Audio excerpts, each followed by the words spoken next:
Vamos falar de misticismo e devoção moderna.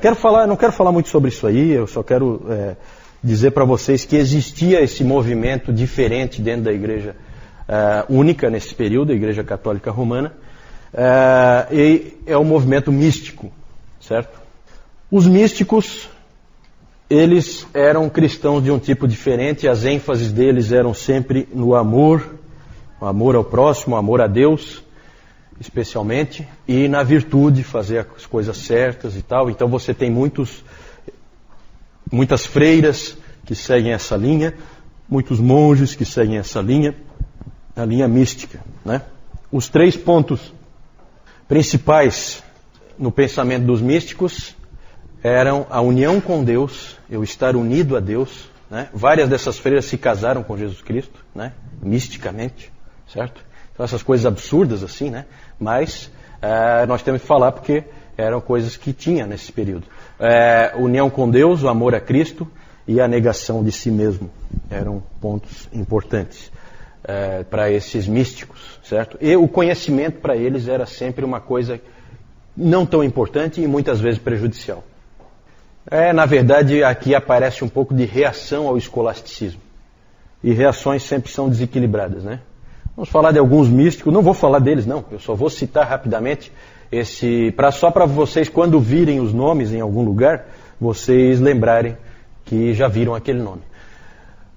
Johannes Meister Eckhart, pelo nome já dá para ver que é um alemão, século 13 e 14.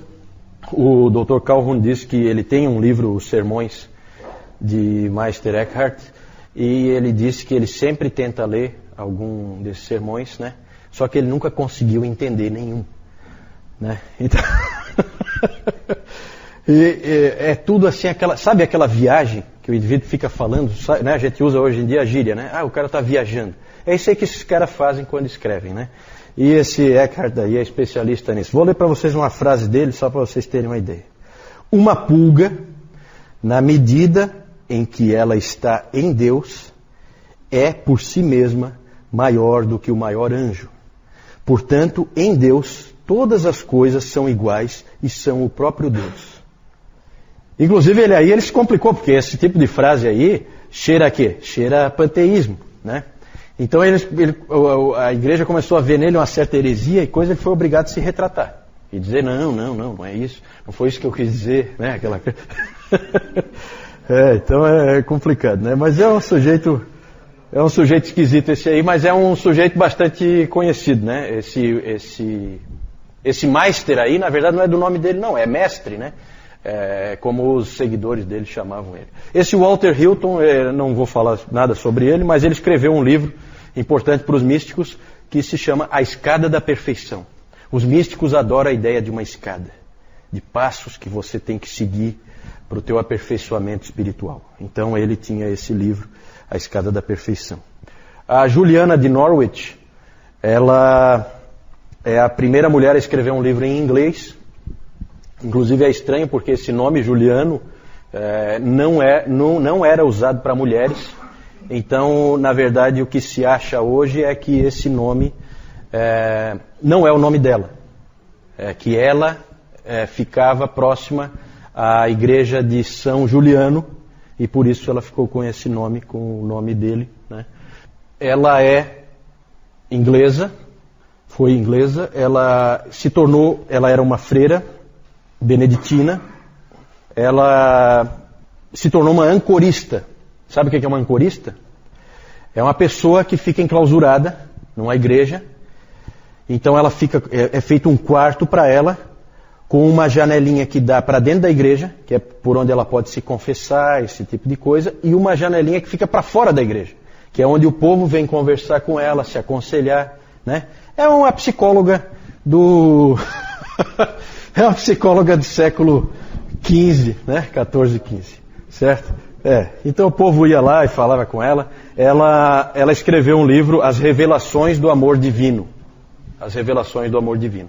E revelações aí é isso mesmo, revelações. Porque ela alegava que ela teve 16 revelações da parte do próprio Cristo.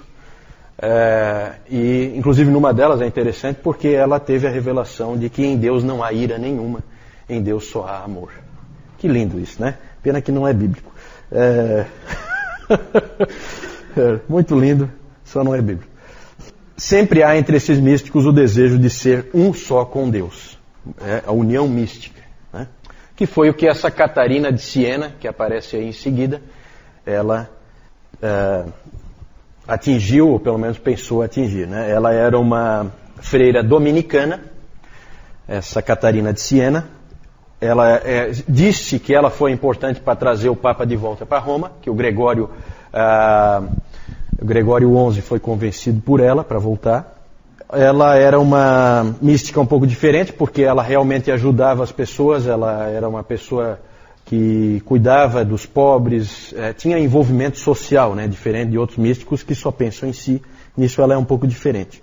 Ela conta no seu livro O Diálogo sobre vários arrebatamentos espirituais que ela sofreu, inclusive um delas em que ela se casou com Jesus Cristo, né? Então, essas coisas estranhas que tinham desses místicos, né? É a união mística, certo? Desses todos aí, o Lutero, claro que ele desprezava todos eles, a não ser esse último aí, Johannes Tauler, que ele recomendava a leitura, e realmente, segundo o Calhoun, é um místico que dá para você ler, que é interessante o que ele escreveu. Tem coisas boas que você pode aproveitar. Agora, o mais importante de todos, o mais famoso de todos, até hoje é um livro muito importante, eu já li bastante coisa, do livro do Tomás A. Kempis, A Imitação de Cristo. Alguém já leu alguma coisa da Imitação de Cristo aqui? Ninguém? É um livro realmente interessante, é um livro diferente. Esse Tomás A. Kempis, ele era um alemão, ele entrou nessa ordem dos irmãos da vida comum, que é uma ordem de leigos holandesa. E esse livro é um livro bem interessante, é um livro diferente, que ainda tem bastante coisa interessante para você ver hoje ainda. Ele tem bastante do sistema sacramental, mas também tem alguns elementos de justificação pela fé, tem alguma coisa de graça, não muito, mas tem bastante coisa válida ali. Ele é um livro parecido com o livro de Provérbios. Você tem ali muitas frases de efeito, e ele moldou muito do pensamento moderno quanto à vida com Deus. Ele é um pouco diferente dos outros. Tanto que o livro A Imitação de Cristo é tão importante que, quando se fala em devoção moderna, é sinônimo do livro do Tomás A. Kempis, A Imitação de Cristo. Esse livro é lido hoje ainda, é um livro que tem validade, né, diferente das outras coisas que é mais de significado mais histórico, né? É claro que você tem que saber separar aí o joio do trigo, como em tudo, né? Reter o que é bom só. Avaliação do misticismo. Eu falei que ia ser rápido e realmente isso aí não tem muito por que a gente gastar muito tempo, não tem nada de muito valor aí para nós. O que tem de bom no misticismo? A ênfase no amor a Deus, uma coisa do coração que o escolasticismo não tinha. Isso aí é uma coisa que não dá para a gente dizer que é ruim.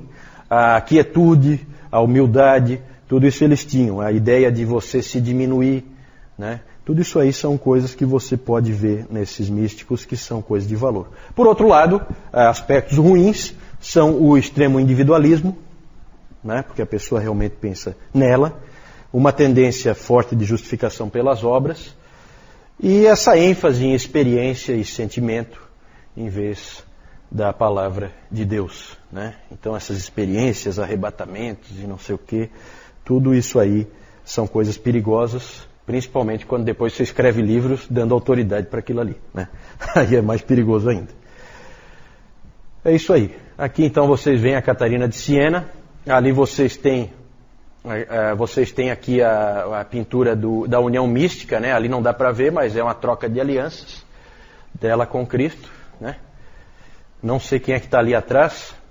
Deve ser Maria, né? Geralmente nesse período, Maria era pintada sempre ao lado de Cristo, certo? Inclusive na Capela Sistina, Michelangelo também sempre pintava. Onde ele pintava Cristo, ele punha Maria meio de lado ali, meio atrás, né?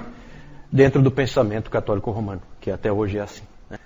Aí o Meister Eckhart, que não dá para entender nada que ele escreve, e o Tomás A. Kempis, tem uma figura dele aí também.